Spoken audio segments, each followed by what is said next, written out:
todavía se pueden sumar puntos, o sea, todavía es posible, ¿ya? Pero depende de ustedes. Ahora sí, empecemos. Hoy día vamos a hacer una práctica sobre las hiperbilirubinemias, que en otras palabras es cuando...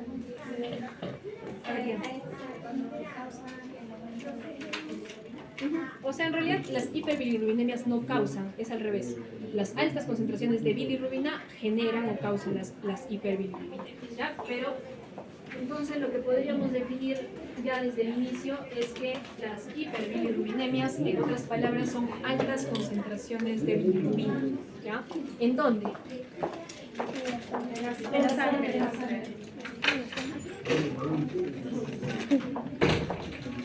En la sangre, ¿ya? Ahora, entonces vamos a empezar por lo más básico. ¿De dónde o cómo se forma la bilirrubina? ¿Quién sabe? Porque todos hemos escuchado la palabra bilirrubina, estoy segura, pero ¿de dónde salió? Desechos de producto de degradación de la hemoglobina. ¿Y la hemoglobina dónde se encuentra? En la sangre. Es uno de los componentes principales específicamente de los glóbulos rojos, ¿ya? Entonces, a ver, Catherine, ¿no? El brazo 1 que tiene cloroplastos, pero y el brazo 2 que tiene cloroplastos.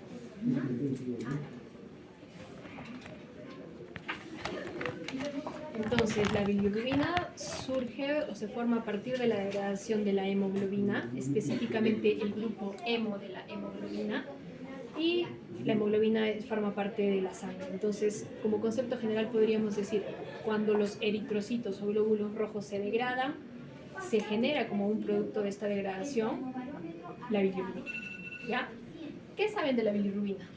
Una característica de la bilirrubina que hayan leído.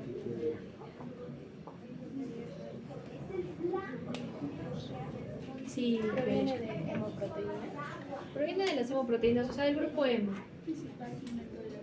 Exacto, ya es un pigmento, o sea, es un compuesto coloreado, ¿ya? Y cuando hay justamente niveles elevados de bilirrubina, se generan las hiperbilirubinemias, se nota en las personas. ¿Por qué? ¿Alguien sabe? ¿Cómo notarías en una persona que tiene mucha bilirrubina? El color, ¿pero qué color se ve? Color pálido, amarillo. Amarillo, ¿ya? Color amarillo, porque la bilirrubina es un pigmento de color medio amarillento, entonces cuando hay algún problema en el procesamiento, normalmente la bilirrubina se forma, ya sabemos, ahorita vamos a entender incluso mejor esta parte, pero no es que se formó la bilirrubina y se empezó a almacenar en el cuerpo, no. Como es un producto de la degradación y no es un producto que tenga, no sé, una utilidad en el organismo, lo vamos a eliminar, ¿ya? Ese sería el proceso adecuado. Se forma y se elimina, pero cuando hay alguna falla en este procesamiento se empieza a almacenar o empieza a aumentar, y eso es lo que genera coloraciones amarillentas, que es algo muy habitual. Bueno, no muy habitual, pero a veces es común en los recién nacidos, ¿no? Que a veces tienen ligeras coloraciones amarillas, ¿ya? ¿Por qué? Porque un órgano importante en el procesamiento de la bilirrubina es el hígado. El hígado participa en ese proceso que lo vamos a ver, pero en los recién nacidos a veces, en algunos de ellos, el hígado no está completamente maduro, entonces no puede cumplir su función al 100%. Eso implicaría que la bilirrubina como que no puede ser eliminada y por eso se empiezan a ver a niños o recién nacidos, mejor dicho, con coloraciones ligeramente amarillentas, ¿ya? Ahora, si es un problema de maduración, en cuestión de días pues va a mejorar porque simplemente hay que darle tiempo para que el hígado empiece a funcionar de manera adecuada y se va a arreglar, ¿ya? Y en esos casos lo que hacen es que a veces los médicos dicen hay que poner al bebé un determinado tiempo al sol, ¿no? No es que tampoco haya toda la mañana en el sol, ¿no? Sino serán unos 30 minutos pues a las 2, 3 de la tarde, ¿ya? Entonces le cae el sol y por fotorradiación, o sea, por estar en contacto con los fotones de luz del sol, esta bilirrubina que no se puede procesar en el hígado porque el hígado está inmaduro, se convierte en productos ligeramente más solubles y los puede degradar el cuerpo. Entonces es una forma natural, bueno, natural por así decirlo, porque solo es poner al bebé un determinado tiempo en el sol y va a favorecer el proceso. Ya cuando es algo mucho más delicado, porque ya no es tanto el hígado que tiene que madurar en unos días, sino que de repente en verdad falta más tiempo, les hacen una terapia que sí los ponen en lámparas con una determinada longitud de onda y allí irradian constantemente luz para que se dé el mismo proceso, solo que ya es mucho más controlado, ¿no? Porque es algo que hacen en los hospitales, no es poner allá, ponga su bebé un ratito al sol, ¿no? Desde su casa, sino que ya es todo un procedimiento. Pero el fin es el mismo, que la bilirrubina se convierta por acción de los haces de luz en compuestos un poco más solubles para que después puedan ser degradados y no se queden almacenados en los tejidos. ¿Ya?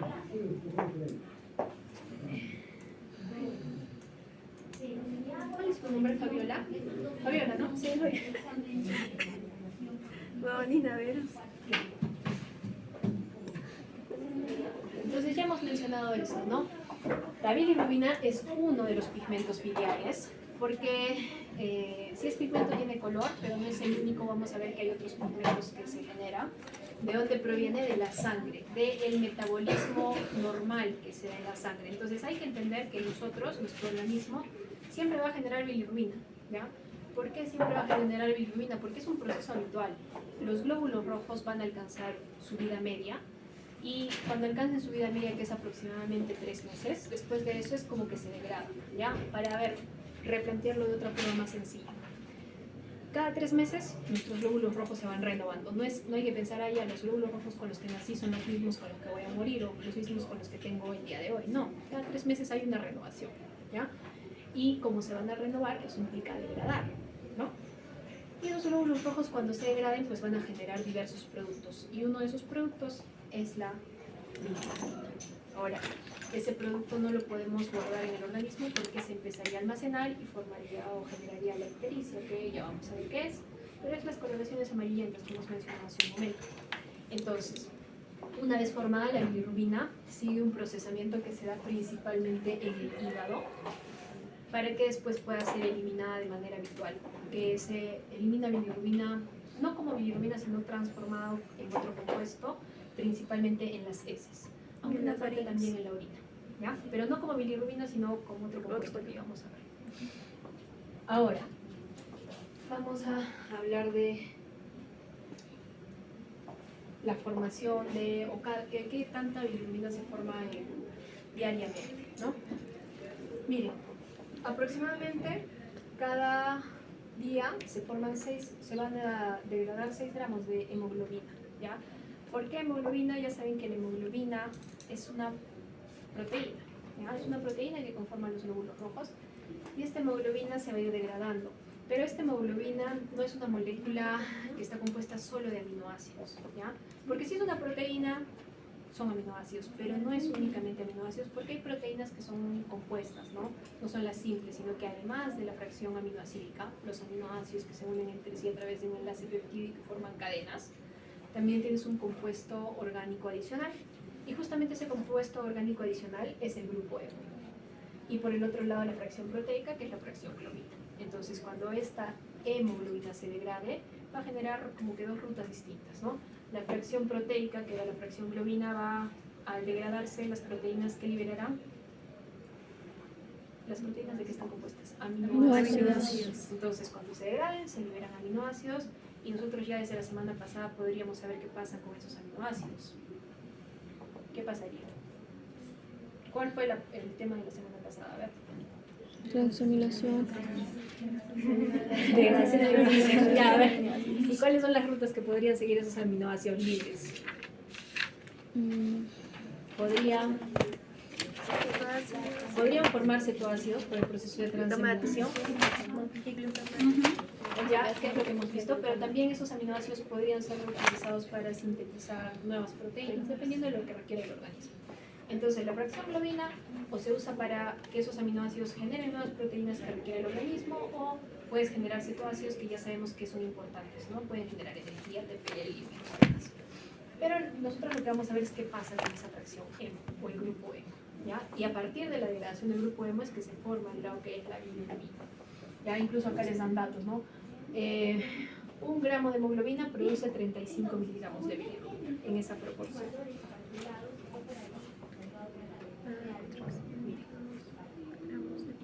aquí está el grupo hemo. Aquí ya no estamos hablando de hemoglobina, sino solo la fracción orgánica, el grupo hemo en sí, es esta molécula, ¿ya? Y es un grupo prostético, ¿ya? Pero los grupos prostéticos hay que recordar, ya lo hemos mencionado hace 2 o 3 prácticas, pero igual hay ciertas proteínas que tienen factores enzimáticos, ¿no? Como que algo extra a lo que es el componente aminoácidico. Y en este caso, los grupos prostéticos son moléculas orgánicas que necesita la hemoglobina para poder cumplir su función, ¿ya? El grupo hemo es este, y no hay que pensar que solo este grupo hemo lo vamos a encontrar en la hemoglobina, sino que también hay otras moléculas, como por ejemplo la mioglobina, los citocromos u otros, como la peroxidasa, que también contienen grupos hemo. Pero lo que vamos a hablar el día de hoy es sobre todo referido a la degradación de la hemoglobina que proviene a partir de los glóbulos rojos. Pero también se podría formar o se podría liberar el grupo hemo a partir de estas otras moléculas que las tenemos en el organismo. Aquí está el grupo hemo. Esta es una fórmula semidesarrollada, ¿ya? Las fórmulas semidesarrolladas, habrá que recordar un poco lo que ustedes estudiaron en química en el colegio. Son fórmulas que te muestran ciertos componentes o elementos de la molécula, pero no te llegan a mostrar todo. ¿Por qué? Porque si la mostraran todo, probablemente como la molécula es grande, sería un poco más complejo su entendimiento, ¿ya? Pero lo que hay que recordar aquí es que, por ejemplo, cada vértice representa un carbono, ¿no? A ver, esto también, ¿qué representaba esto y esto? Enlaces, ¿ya? Este es un enlace simple cuando hay solo una línea, enlace doble, ¿ya? Para que lo entiendan mejor. A ver, el grupo hemo es una molécula cíclica, ¿ya? Tal cual está. Si se dan cuenta, dentro de esta molécula cíclica hay 4 anillos pirrólicos. Miren, primer anillo, segundo anillo, tercer anillo y cuarto anillo. Pero estos anillos no están separados, sino que están unidos entre sí, para que se puedan unir entre sí y formar la molécula cíclica. ¿Quién los une? Los puentes metenilo. Entonces, a ver, ¿cuáles son los puentes metenilo? Se refieren a esto. Un puente metenilo, segundo, tercero y cuarto puente, ¿ya? Para que los reconozcan, este nombre metenilo se refiere a que dentro de este puente metenilo hay un enlace simple y un enlace doble. Enlace simple, enlace doble. Enlace simple, enlace doble, enlace simple, enlace doble. A eso se refieren los puentes metenilo, ¿ya? Y lo explico sobre todo porque después en el procesamiento y en la formación de bilirrubina hay cambios en estos puentes. Entonces, eso es lo que, por eso lo explico ahora para que se entienda mejor después, ¿ya? Entonces, estos 4 anillos pirrólicos se unen a través de sus puentes metenilo y forman una molécula circular, ¿ya? Y en el centro de esta, bueno, no circular, pero cíclica, mejor dicho. Y en el centro de esta molécula se encuentra un ion hierro. Y aquí les dice en forma ferrosa. Esto de forma ferrosa se refiere a su estado de oxidación, porque hay hierro, pero en estado de oxidación más 2, ¿ya? Y adicionalmente, miren, esta molécula tiene 8 sustituyentes. Los sustituyentes se refieren a grupos funcionales. Miren, a veces hay grupos vinilos, propionatos y metilos, ¿ya? Cada uno es un grupo funcional, sino que se hace más compleja si la escriben completamente. Lo único que han hecho es poner la inicial del sustituyente. Acá vendría un grupo propionato, acá un grupo metilo, acá un no vinilo, un metilo, un vinilo, un metilo, un metilo, un propionato, ¿ya?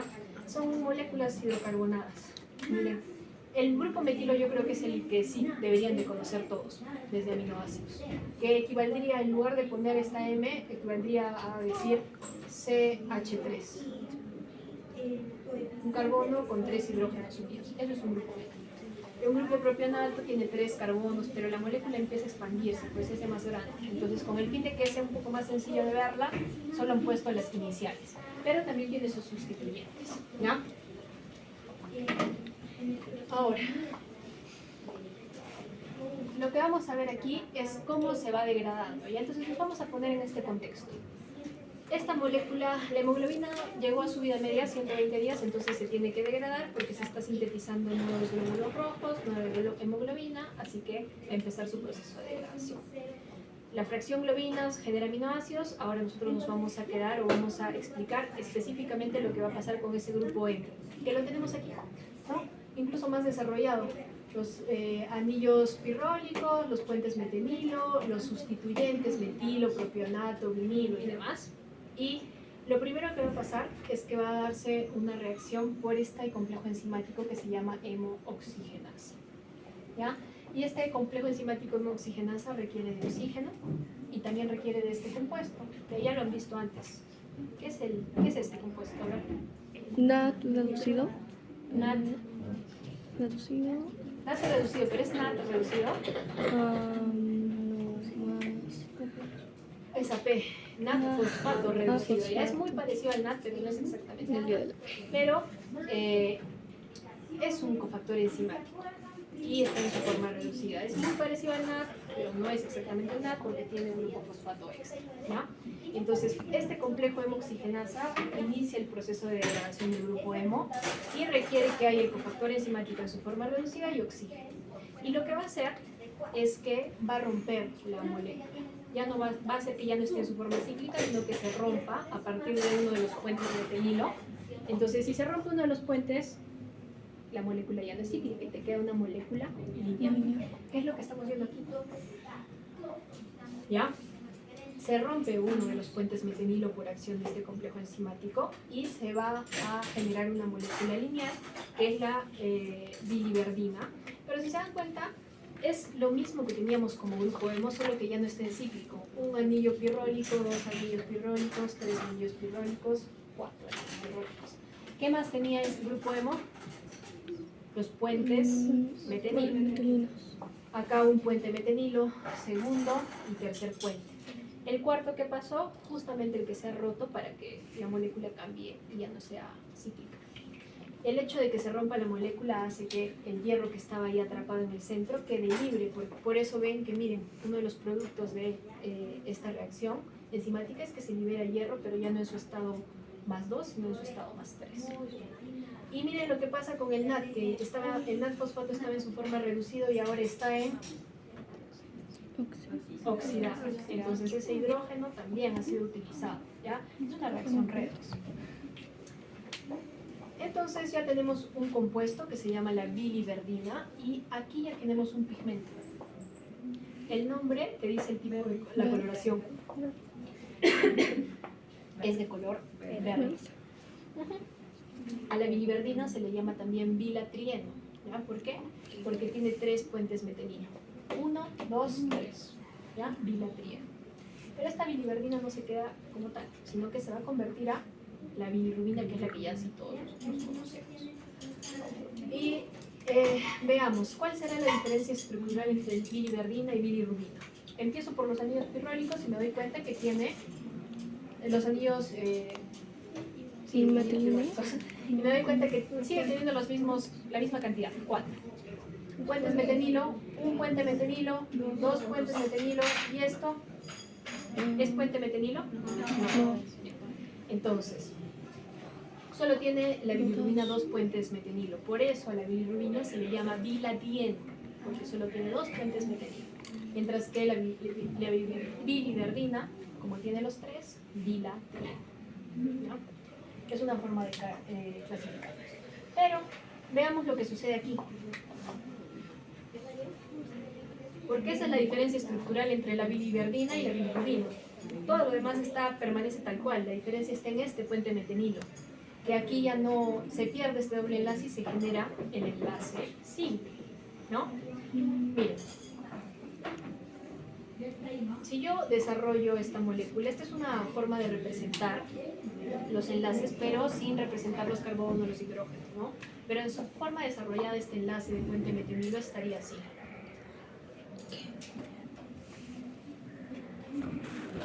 Y por química orgánica, este ya es un concepto que de repente sí lo han visto en el colegio, pero igual para los que no lo han visto lo voy a revisar lo más sencillo posible. Es el hecho de que alrededor del carbono siempre tienen que haber como máximo 4 enlaces. Entonces acá yo veo un enlace, 2 enlaces, 3 enlaces. Faltaría un enlace más. Esta fórmula no lo muestra, pero sí existe. Hay un enlace más, porque allí unido a ese enlace más hay un hidrógeno. O sea, ver esto en realidad es esto. Solo que no lo desarrollan tanto para que no se complique tanto visualmente, ¿ya? Pero cuando esta bilirrubina, este puente metenilo se convierte o se transforma en la bilirrubina, lo que va a pasar es lo siguiente. A ese carbono, un enlace simple, otro enlace simple, el hidrógeno que estaba así de forma habitual allí, pero se genera un nuevo enlace donde se añade un hidrógeno más. Y como ese hidrógeno se tiene que añadir a la estructura, no es que ella se unió y se pegó y cimantó a la molécula, sino que para que se una a la estructura se tiene que formar un nuevo enlace. Y ese enlace, ¿de dónde viene? De donde estaba formando el enlace doble, en lugar de que forme el enlace doble, se utiliza para generar este nuevo enlace simple que permite la adición del hidrógeno a la estructura. Es lo que estamos viendo. Esa es la diferencia. Y por eso es que entre biliverdina y bilirrubina se pierde el puente metenilo. ¿Por qué? Porque como necesita añadir un hidrógeno a su estructura, entonces pierde ese doble enlace para que se genere un enlace simple que permita añadir ese hidrógeno. Vean quién cataliza esta reacción de conversión de biliverdina a bilirrubina. Es esta enzima. ¿Cómo se llama? Biliverdina reductasa. Entonces, si se llama reductasa, es una reducción. Justamente la biliverdina se reduce, gana hidrógenos, un hidrógeno, para convertirse en bilirrubina. Ahora, yo ya les había dicho algo, que estas reacciones no es solo reducción o solo oxidación. Si algo se está reduciendo, otra sustancia se debe de haber oxidado. ¿Quién se está oxidando? La bilirrubina. A ver, vean. El NAT. El NAT. ¿Quién dijo el NAT? Yo. Brenda. El NAT que está en su forma reducida, que es NAT fosfato, no es el NAT normal. NAT fosfato se oxida. Entonces, ese hidrógeno que se ha añadido a la estructura de la bilirrubina no es que apareció o desapareció. Lo dio el cofactor enzimático NAT reducido, NAT fosfato reducido, y por eso se reoxidó. Oxidación del cofactor enzimático, reducción del sustrato para generar un pigmento distinto. ¿Ya? Y ya formamos la bilirrubina. Y la bilirrubina es un pigmento, sigue siendo un pigmento, porque ya lo han dicho, pero es de color amarillo. Y si se dan cuenta, la bilirrubina era verde, la bilirrubina amarilla. Esa ligera variación en la estructura es suficiente para que cambie su color. Porque por química orgánica se sabe que cuando las moléculas tienen muchos dobles enlaces, tienen anillos, generalmente tienen color. Acá tiene dobles enlaces, ¿no? Y tiene anillos, entonces genera una coloración que ya sabemos que es verde. Acá sigue teniendo dobles enlaces, pero no la misma cantidad. Entonces la coloración varía un poco. Ya no es verde, sino amarilla. ¿Ya? Y así es como se forman estos pigmentos. ¿Ya? A partir de aquí después vamos a ver qué pasa con esta bilirrubina formada. Este proceso se da en el organismo en cualquier parte donde haya sangre. Entonces se forma de manera natural en todo el cuerpo, porque en todo el cuerpo hay sangre y esa sangre se va a degradar cuando llegue a sus 120 días de vida media y va a generar pues grupo hemo que se tiene que degradar y va a seguir estos pasos hasta formar la bilirrubina. Ahora, como se va a formar en diferentes tejidos, en diferentes partes, esta bilirrubina después va a tener que ser transportada hacia el hígado, que es lo que vamos a ver a continuación, ¿ya? Pero antes de seguir, les quiero decir algo, que estos pigmentos, nosotros sobre todo hemos escuchado hablar de la bilirrubina, ¿no? Por la canción, pero los hemos visto, siempre los hemos visto, desde chiquitos. Cada vez que nos hemos hecho un moretón, hemos visto este proceso de degradación. A ver, ¿cómo empieza un moretón? Morado. Morado, ¿ya? Porque el grupo hemo, como tal, tiene una coloración media morada. Pero se va a ir degradando. Y después de un tiempo, no, primero se va a veces rojo. ¿Por qué? Porque hay hemólisis, ruptura de los glóbulos rojos. Morado y verde. Y luego se ve medio morado porque es el grupo hemo. Y después pasan unos días y se pone verde, y se ha formado bilirrubina. Después pasan unos días y se pone amarillo, y se ha formado la bilirrubina. Y esa bilirrubina después va a ser transportada hacia el hígado, entonces desaparece. Bueno, no es que desaparece de la vista, ¿no? Pero no es que desapareció, sino que fue llevada hacia el hígado. Cada vez que te haces un moretón, notas este proceso, o sea, de manera pues bastante visual. Pero no significa que formas bilirrubina solamente cada vez que tienes un moretón. Y formas bilirrubina todos los días. Por eso veían que en la primera diapositiva, en la segunda decía, se forma no sé qué tanta cantidad de bilirrubina de manera diaria. Solo que no es tan notorio porque no es tan brusco el proceso, ¿no? Como el hecho de tener un cuerpo. ¿Ya?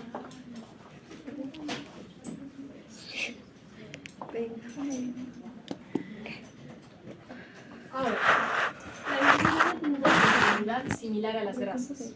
Entonces, hay que recordar, ¿cómo era la solubilidad de las grasas? ¿Insolubles en qué? ¿En el ¿Por qué? agua? En agua, ¿ya? Entonces la bilirrubina también tiene esa solubilidad, es poco soluble en agua. Ahora sabemos que la bilirrubina se puede formar en cualquier parte de los tejidos de nuestro organismo, pero tiene que llegar al hígado. ¿Cómo va a ser llevada hacia el hígado si de manera libre no lo podría hacer? Porque es insoluble en agua y el cuerpo es principalmente agua, ¿ya? Una vez que se forma la bilirrubina, se forme donde se forme, se tiene que unir a una proteína del plasma que se llama albúmina. La albúmina le da esa solubilidad para que pueda ser llevada hacia el hígado. Si no hubiera albúmina es como que ya se formó la bilirrubina y ahí se queda y te empiezas a ver amarillenta, más. ¿Por qué? Porque nunca va a poder ser procesada. Pero no ocurre así.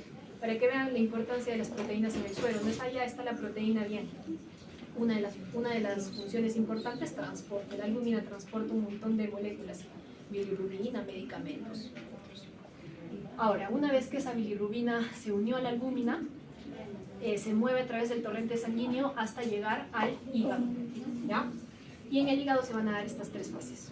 Lo primero que va a pasar es que va a ser captada. Va a ingresar la bilirrubina dentro del hígado.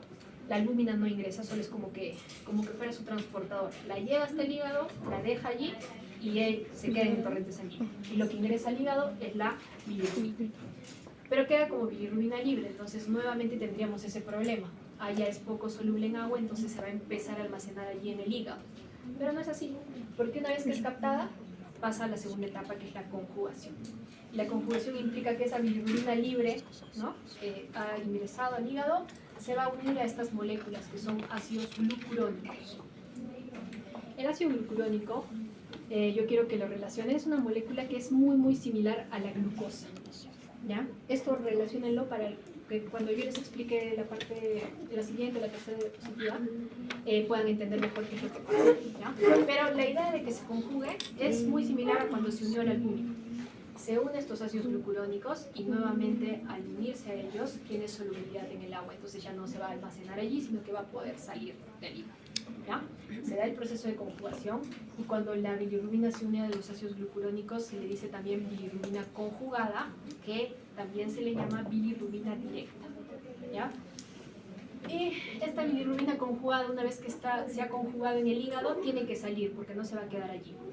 Va a ser secretada desde el hígado hacia el intestino a través de los conductos biliares. Por eso se dice que la bilirrubina es un pigmento biliar, no porque se forme en la bilis, sino porque pasa ese proceso del hígado hacia el intestino a través de los conductos biliares, eliminando la bilis.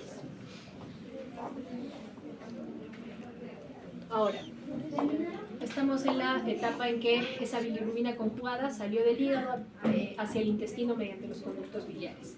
¿Qué pasa allí?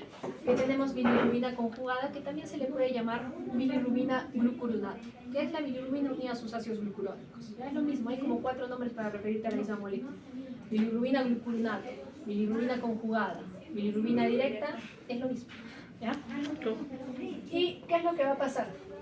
Miren, esta bilirrubina glucuronato se convierte a bilirrubina. En otras palabras, yo podría decir algo le pasó al glucuronato y desapareció para que nos quede únicamente bilirrubina libre, ¿no? Porque eso es lo que está pasando. Pero no es que desapareció, sino que hay que recordar que estamos en el intestino y en el intestino hay bacterias intestinales. Todos tenemos flora intestinal, ¿no? Una de las funciones la vamos a ver aquí. La flora intestinal va a consumir ese glucuronato, ¿ya? Porque las bacterias necesitan fuentes de carbono para poder desarrollarse, si no se mueren, ¿no? Es como, necesitan alimentarse así como nosotros, ¿no? Lo mismo. Las bacterias necesitan fuente de carbono y cuando llega la bilirrubina conjugada, que es esta, pues se dan cuenta que esos ácidos glucurónicos son fuente rica de carbonos. Porque recuerden que yo les dije, los ácidos glucurónicos son como glucosa. La glucosa son moléculas carbonadas, entonces las bacterias intestinales van a empezar a consumirse como alimento esos glucuronatos y van a generar bilirrubina. Entonces aquí alguien de ustedes podría decir, ya, nuevamente el mismo problema, bilirrubina libre es bilirrubina insoluble, se va a quedar y se va a empezar a almacenar en el intestino, pero no necesariamente, porque como ya estamos a nivel intestinal, ya estamos en un proceso de formación de las heces. ¿Y las heces en qué estado se encuentran? sólido. Entonces ahí ya no nos importa que haya perdido esa solubilidad en agua, porque como se están formando las heces y está ahí mezclada, pues no le importa si es soluble en agua o no, ¿ya? Entonces la tienes bilirrubina libre y no hay problema en el proceso de formación de heces en el intestino. Y esta bilirrubina va a seguir interactuando con las bacterias intestinales propias del intestino, valga la redundancia, y va a convertirse a urobilinógeno, ¿ya? Lo importante, lo interesante de esta conversión de bilirrubina a urobilinógeno es que los urobilinógenos son moléculas que no tienen color, son incolores. Entonces, lo que podríamos decir de esta interacción es que algo sucede en la estructura de la bilirrubina que hace que pierda su color. Porque recuerden que la bilirrubina es un pigmento y tiene una coloración amarilla, pero por reacciones químicas con las bacterias se convierte en compuestos que no tienen color, ¿ya? Ahora, esos compuestos siguen el camino del tracto intestinal, por así decirlo, y después se van a oxidar por acción del oxígeno, el oxígeno presente en la atmósfera, y van a generar distintos compuestos, estercobilina y urobilina. ¿Qué piensan cuando leen esta palabra, estercobilina? A ver, dime. Exacto. Es un pigmento. Cuando un urobilinógeno se oxida, genera la estercobilina, que es un pigmento, o sea, vuelve a tener color por el proceso de oxidación. Pero justamente este pigmento se encuentra en las heces, es el que le da la coloración a las heces. Si no habría formación de estercobilina, pues se formarían heces incolores, ¿ya? ¿Qué puede pasar? Hay algunas personas que tienen obstrucción, no es de manera habitual, sino que hay obstrucción de los conductos biliares. Entonces, la bilirrubina se conjuga en el hígado, pero no logra llegar al intestino. Entonces, obviamente va a metabolizar y se van a formar heces, pero cuando vayan al baño, las heces van a estar sin color. Entonces, eso es raro. Claro, alguna persona que vaya al baño y que las heces no tengan color, hay alguna falla en los conductos biliares, probablemente tiene que ir al médico urgente. ¿Ven? Es algo que pasa. Han quedado choqueadas. Otro pigmento que se puede formar por la oxidación de los diferentes urobilinógenos que se forma es la urobilina. Y este es un pigmento que se encuentra sobre todo en la orina. ¿Ya? ¿Por qué? Pero algunos de ustedes dirán, pero estamos hablando de intestinos, ¿qué tiene que ver la orina acá? Es que lo que sucede es que parte de estos urobilinógenos, la mayor parte sí sigue el tracto intestinal y van a ser eliminados a través de las heces, pero una parte es reabsorbido. Y en el proceso de reabsorción o regresa al hígado o puede ser eliminado a través de los riñones, mediante los riñones en la orina, y formaría la urobilina, ¿ya? Pero solo es una pequeña parte, la mayor parte sí va a seguir esta ruta de eliminarse a través de las heces, ¿ya?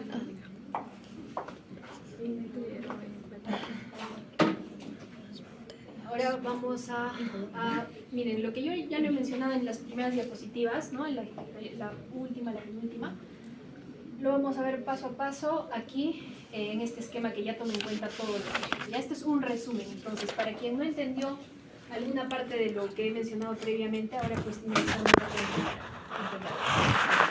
La hemoglobina que proviene de los glóbulos rojos se va a degradar cada cierto tiempo, ya sabemos, y va a generar la fracción globina, que son la fracción proteica, que va a generar aminoácidos, y ya sabemos que esos aminoácidos pueden seguir diferentes rutas, ¿no? Que ya hemos visto la semana pasada a través de la práctica, pero lo que nos interesa el día de hoy es el grupo hemo.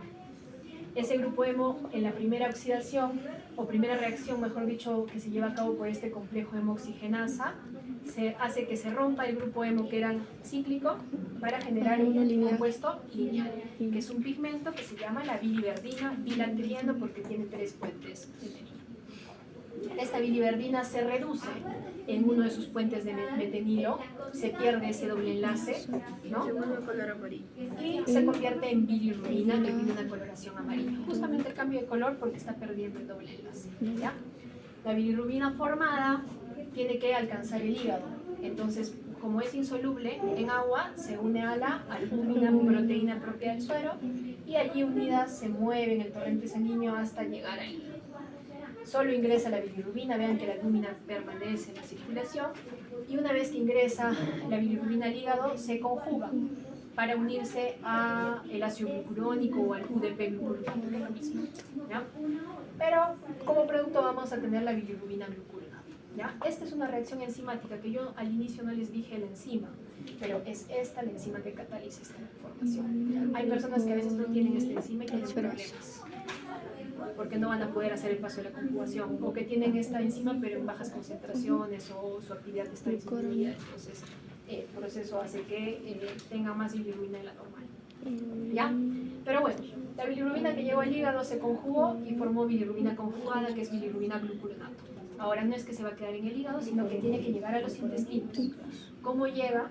A través de los conductos biliares. En la bilis, que tiene obviamente conductos que se unen, mejor dicho, el hígado con el intestino, se elimina esta bilirrubina glucuronato y llega como tal dentro de los intestinos. Y allí, esa bilirrubina glucuronato o bilirrubina conjugada se convierte en bilirrubina libre. ¿Qué pasó con el glucuronato que les dije que había pasado? ¿Bacterias? Las bacterias lo consumieron como fuente de carbono. Y ya tenemos bilirrubina libre, que ya no importa, aquí se están formando las heces, así que no importa si ya es insoluble en agua porque está en un medio ligeramente sólido, ¿ya? Y por acción o el mismo metabolismo bacterial propio de la flora intestinal que sigue allí, esa bilirrubina se puede convertir en urobilinógenos, que son moléculas que ya no tienen color, ¿no? La mayor parte va a seguir el proceso, pero vean, una parte de estos urobilinógenos, una pequeña fracción, se reabsorbe para que regrese al hígado o para que sea llevado a los riñones y luego eliminado en el orina. Lo que queda en el intestino, que es la mayor parte, cuando ya está pues listo para su eliminación, va a entrar en mayor contacto con el oxígeno, ¿no? Entonces eso va a generar que este urobilinógeno se oxide, porque el oxígeno es un agente oxidante, en estercobilina, que va a generar la pigmentación de las heces y lo eliminamos. Una persona con cirrosis, su problema, o sea, hoy en el hígado, pero debido a que a la enzima tiene una No, a ver, la cirrosis, como la cirrosis afecta el correcto funcionamiento del hígado, te puede afectar este metabolismo, pero no sería por acción o falta de esta enzima. La cirrosis no se da por acción o falta de esta enzima. Hay enfermedades que sí son específicas y que, por ejemplo, una persona creo que nace sin esta enzima por algún problema genético, que no tienes el ADN que codifique para esta enzima, o sea, no se permite la síntesis de esta enzima de manera habitual en el organismo, como no va a poder conjugar bilirrubina, va a morir. Pero lo que pasa, y lo que sí es muy común, es que hay personas que tienen esta enzima, pero en baja actividad. Entonces, hay momentos o periodos en la vida de esa persona que de repente va a estar de repente con una enfermedad o un periodo de estrés, y como tiene baja actividad, pues se aumentan los niveles de bilirrubina, y durante esos periodos tiene una coloración ligeramente amarillenta en la piel o en los ojos. Pero eso es algo normal, ¿no? Porque dicen que de cada 15 personas, al menos una tiene eso. Y no es que te dificulte la vida o tengas que tomar un tratamiento, sino que son momentos, determinados momentos en su vida en que vas a ver esa ligera coloración amarillenta. Pero como igualmente tienes la enzima, no pasa nada, no es que te vas a morir, ¿no?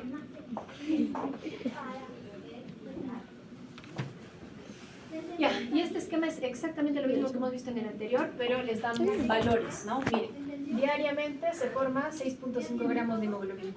De esos 6.5 gramos, 230 mejor dicho, representan bilirrubina. Y bueno, de estos 230 la mayoría va a seguir el proceso que ya les he mencionado.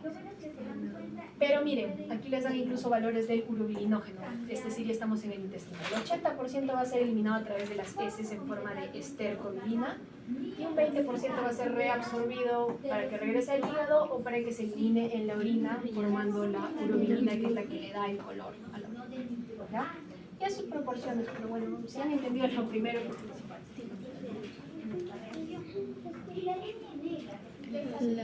Ahora, cuando se acumula la bilirrubina por alguna falla en son cualquier... amarillos y la parte de los dientes acá también son amarillos. Sí.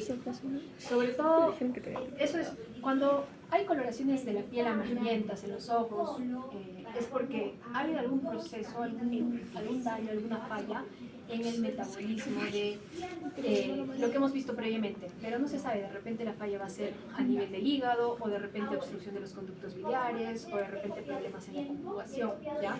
Entonces, para saber un poco dónde está el problema, no se cuantifica solo la bilirrubina total. Sí se cuantifica la bilirrubina total, pero no es la única. Además de la bilirrubina total, cuantificas la bilirrubina directa, que es la bilirrubina conjugada, y por otro lado la bilirrubina indirecta, que sería lo contrario, o sea, la bilirrubina que está libre, que no se unió al ácido bilirrubínico. Y evaluando estos tres o haciendo estas tres determinaciones, pues en base a los resultados que te salga, cuando los compares con los valores normales, pues podrías tener una idea de qué es lo que le está pasando a esa persona. Si el problema es a nivel hepático, si el problema es a nivel de la conjugación, de los conductos biliares. ¿Ya? Por eso es un buen examen rutinario, sacar suero de la persona y cuantificar esas tres fracciones.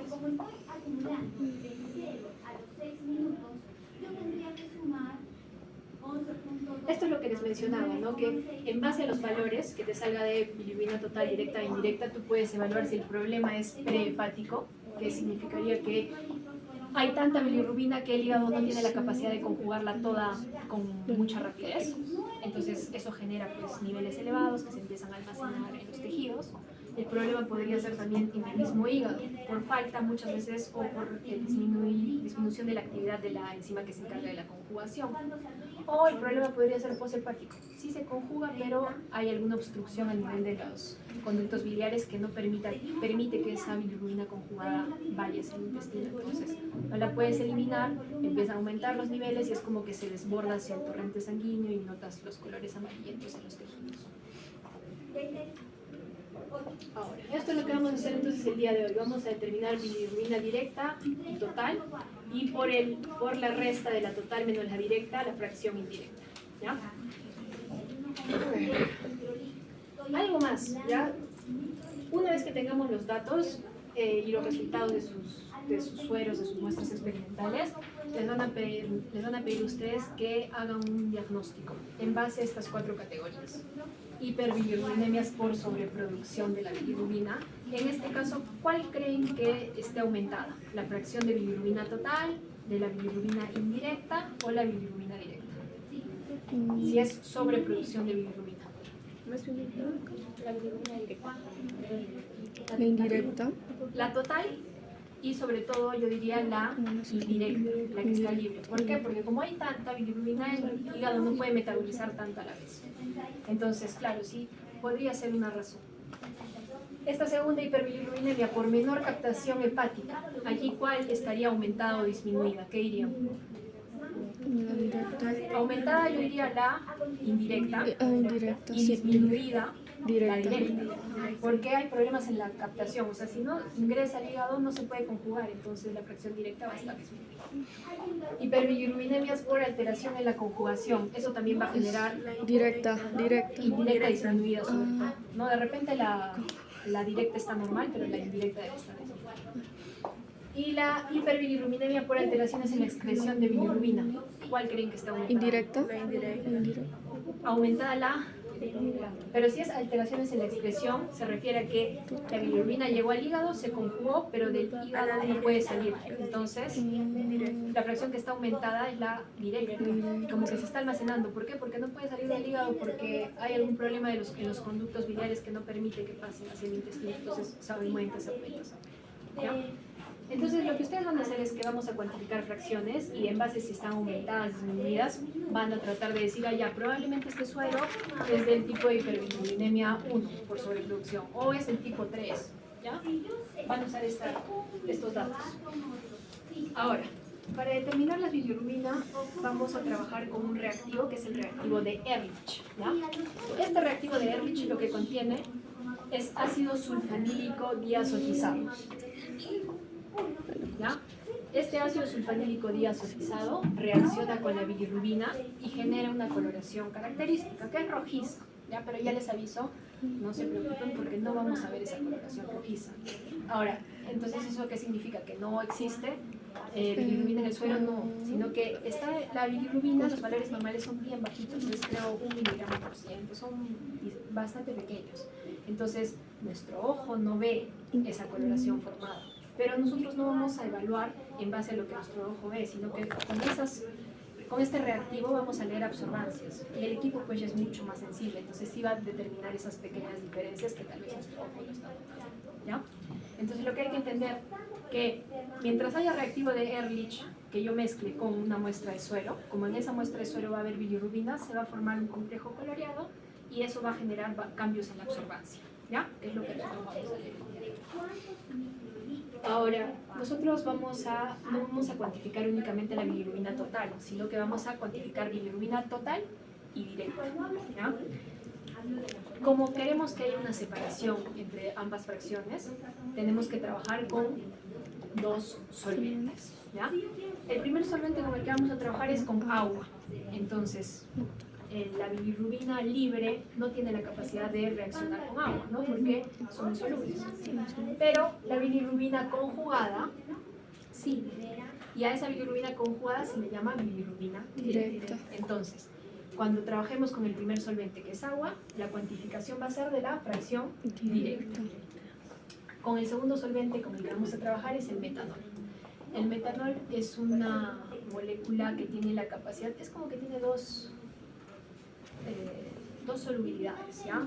No es dos solubilidades, pero sino es que tiene la capacidad de mezclarse con sustancias solubles en el agua, pero también mezclarse con sustancias que son poco solubles en el agua.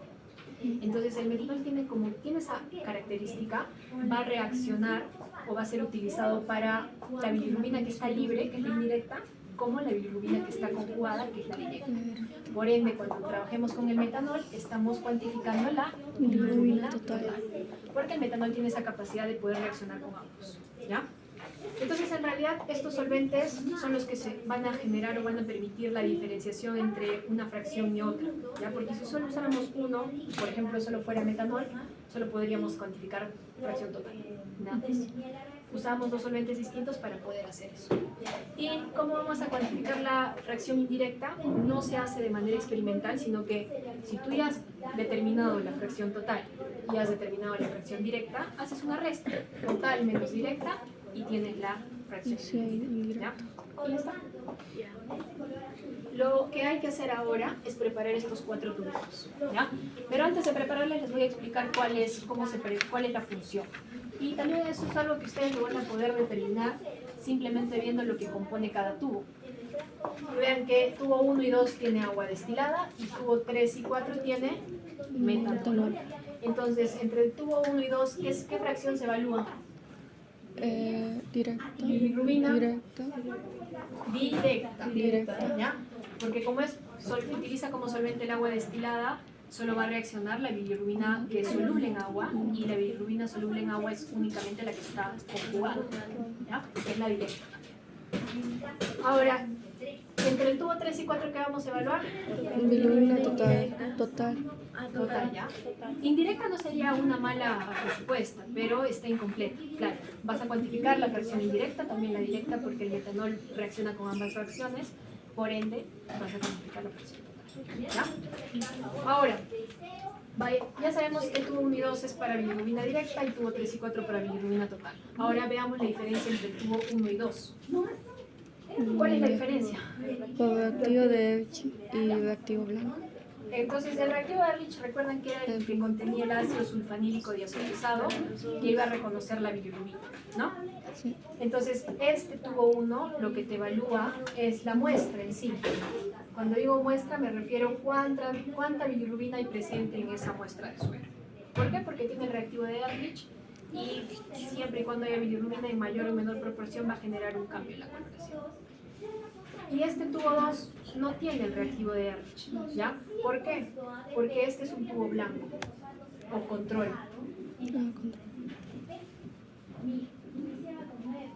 Recuerden que cuando nosotros leemos absorbancias siempre o tenemos el dato del blanco o lo preparamos, ¿no?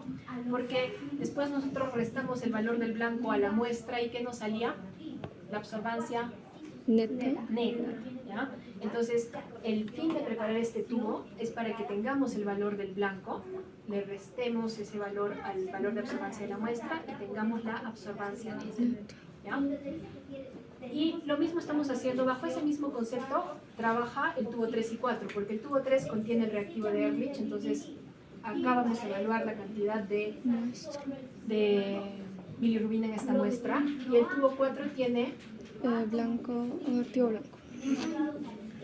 Como no tiene el reactivo de Ehrlich, no va a dar ninguna coloración. Solo es un tubo blanco que tú preparas para que luego restes el valor de absorbancia de la muestra, andemos en el blanco y ahí en la absorbancia neta, ¿ya?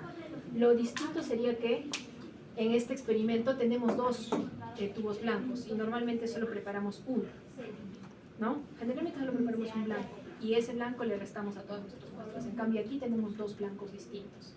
La razón está en que estás trabajando con dos solventes distintos. Entonces este es el blanco para el solvente de agua y este es el blanco para el metanol. Si hubiéramos trabajado con un solo solvente, solo un blanco. Pero como hay dos solventes distintos, pues tienen que tener dos blancos distintos. ¿Ya? Esa es la razón. Ahora, lo que quiero que hagan en este momento es que preparen estos tubos, pero lo más exacto posible. ¿Por qué? Las cantidades de bilirrubina en suero son bajitas. Entonces, si ustedes pipetean mal, a veces, ¿qué sucede? Hallamos fracción de bilirrubina directa y digamos le sale 1. Bilirrubina total le sale 0.6. Entonces, ¿tiene sentido que la fracción directa esté más o esté aumentada por encima que la total? No. Entonces, eso significaría que está mal hecho. Error experimental. Así que les pido que sean muy exactos y preparen estos tubos.